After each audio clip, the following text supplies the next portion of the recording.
usamos la palabra fe y no he visto todavía nunca a nadie, ni profesor siquiera de seminario, que haga una distinción clara de tres significados que tiene la palabra fe. Y si no se distinguen, se dicen muchas burradas y hasta herejías, incluso por profesores de seminario. ¿Qué significa la palabra fe? Primariamente, significa conocimiento recibido de otros, nada más. Conocimiento que se acepta por ser información dada por personas que tienen conocimiento y sinceridad. Saben lo que dicen y dicen lo que saben. Este es el primer significado de la palabra fe. Como he dicho, solo por fe humana puedo conocer la historia. ¿En qué se basa el cristianismo? En hechos históricos. No se basa en filosofía de nadie, ni se basa en lo que siento dentro. Que cuando tengo un dolor de estómago, lo único que siento es el dolor de estómago, pero no pierdo la fe por eso. Primeramente, por fe humana histórica, necesito pruebas de que existió Cristo hace 2000 años, de lo que hizo, de lo que enseñó, incluyendo pruebas de sus milagros, y si no tengo pruebas, el aceptar el cristianismo sería irracional. Y Dios, que me ha hecho racional, no puede pedirme que deje de serlo para acercarme a Él. Y por eso el Catecismo de la Iglesia Católica, hablando del milagro, lo dice explícitamente. Dios, para acomodarse a nuestra naturaleza racional, ha dado pruebas de su actividad y de la misión de Cristo mediante milagros. Y hoy está muy de moda entre teólogos progres el decir que los milagros hay que desmitificarlos y hay que reducirlos a estupideces, como que el milagro de la multiplicación de los panes y los peces fue que el Señor convenció a los que llevaban una merienda de campo que la repartiesen con los demás. Es una idiotez completa, ya desde el punto de vista humano. Cuando dice el Evangelio explícitamente que sólo había 5 panes y 2 peces, y que después de la multiplicación sobraron 12 puertas llenas de trozos, y que la gente, asombrada de lo que Cristo había hecho, querían proclamarle rey, no me diga usted que la idiotez de compartir unas meriendas de campo es la explicación de este proceso. Vamos, hace falta ser tontos o pensar que lo somos los que leemos eso. Y de la misma manera que diga un imbécil y que lo pongan en una revista como un gran nuevo pensamiento científico, que Cristo anduvo sobre las aguas porque había debajo del agua, a una profundidad de unos centímetros nada más, una acera de piedra que llegaba desde el borde del lago hasta el centro, y que todos los pescadores de aquel lago no se habían enterado del asunto. Hace falta ser imbécil para decir eso y proponerlo, y que le tomen a uno en serio y no le lleven al kindergarten para que aprenda a pensar. Vamos, que se pone uno de malas con la idiotez tan común hoy en los medios de comunicación y en los señores que tienen pisto para presentar una nueva teoría. Verdaderamente la imbecilidad humana no tiene límite. Recuerdo que decía un profesor de Sagrada Escritura, que dice la Escritura que el número de los tontos es infinito, y dice, y no ha disminuido desde entonces. No. Pues bien, necesito pruebas, por lo tanto, de que Cristo existió, como las necesito de que existió Sócrates. Y necesito pruebas de lo que Cristo enseñó, como las necesito de lo que enseñó Sócrates. Y ninguno de los dos escribió nada. solamente lo sabemos por sus discípulos.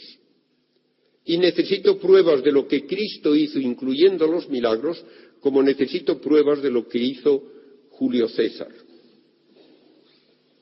Y por eso Cristo presenta los milagros como prueba de su capacidad de enseñar con autoridad divina. Y por eso les dice a los fariseos: si yo no hubiese venido y no hubiese hecho cosas que nadie jamás ha hecho, no tendríais pecado. Pero las hice, las visteis y no creéis, no tenéis disculpa. Cristo se apoya en sus milagros como prueba de que tiene autoridad de enseñar, y esos milagros son indiscutibles en lógica alguna. Las supuestas explicaciones de los milagros son de ese nivel de imbecilidad que he dicho con esos ejemplos. Pues esta actitud es precisamente la que Cristo echa en cara a los fariseos. ¿Qué dice el Evangelio es la actitud de los fariseos? Este hombre hace muchos milagros, hay que matarlo. Así.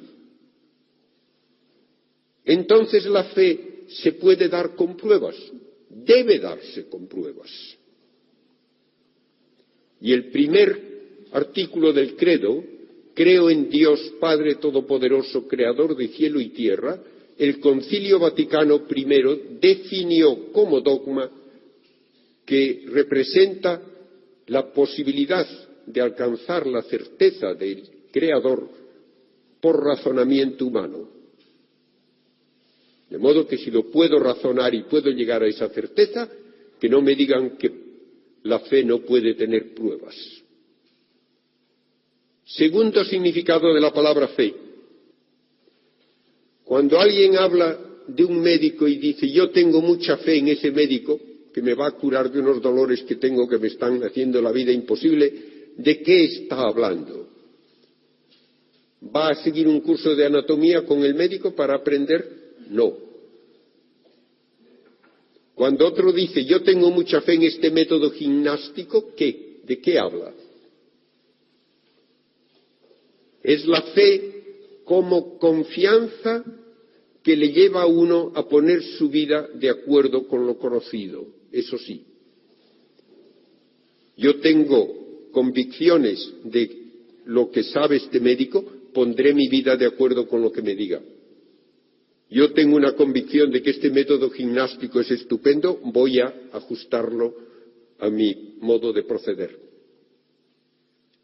Esta fe es un acto de mi voluntad libre, pero presupone conocimiento.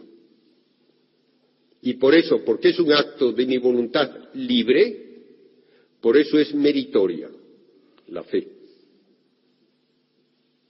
Y por eso no se puede imponer a nadie por la fuerza. Tiene que ser un acto libre.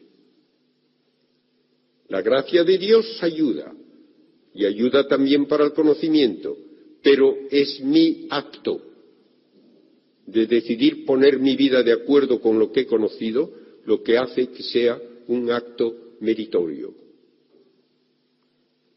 Entonces la gente suele echárseme encima. Pero no decimos siempre que la fe es un don de Dios. Y usted solo habla de que es mi responsabilidad el conocer y que es mi acto libre el aceptarlo. Ahí está el tercer significado de la palabra fe. A un bebé se le bautiza y en el bautismo recibe la virtud teologal de la fe. ¿Aprende algo el bebé? Nada.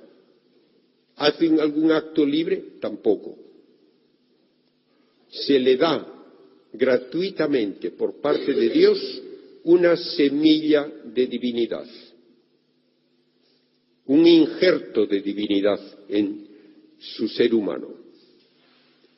Por ese injerto de divinidad que debe crecer con una formación adecuada, por eso solo se bautiza a quien va a tener una formación cristiana, ese injerto irá creciendo con los sacramentos y las buenas obras, transformando al ser humano en hijo de Dios para participar eternamente de la felicidad de Dios. Esto es lo que es regalo de Dios y solo puede ser regalo de Dios, porque solo Él puede dar la participación en su propia vida. De modo que tenemos la fe en 3 niveles: de conocimiento, por fe humana, de hechos históricos. Entonces acepto la predicación de Cristo, que ya me da fe divina, porque es verdad dada por Dios. Viene luego la aceptación en mi vida de esas consecuencias de lo que he conocido, un acto libre de mi voluntad, y entonces pido el bautismo y se me da la fe como virtud teologal. Pero como virtud es un motivo o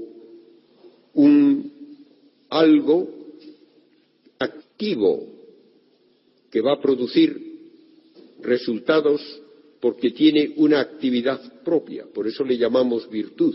No le llamamos conocimiento ni le llamamos acto mío. Es un algo con propiedades activas que me va transformando en hijo de Dios, que me va a hacer capaz de vivir como Dios eternamente. ¿Puede haber alguna contradicción entre esto y la ciencia? Absolutamente ninguna. Sería como decir que puede haber contradicción entre la mecánica del automóvil y el análisis literario del Quijote. Tratan de 2 cosas distintas, señores míos.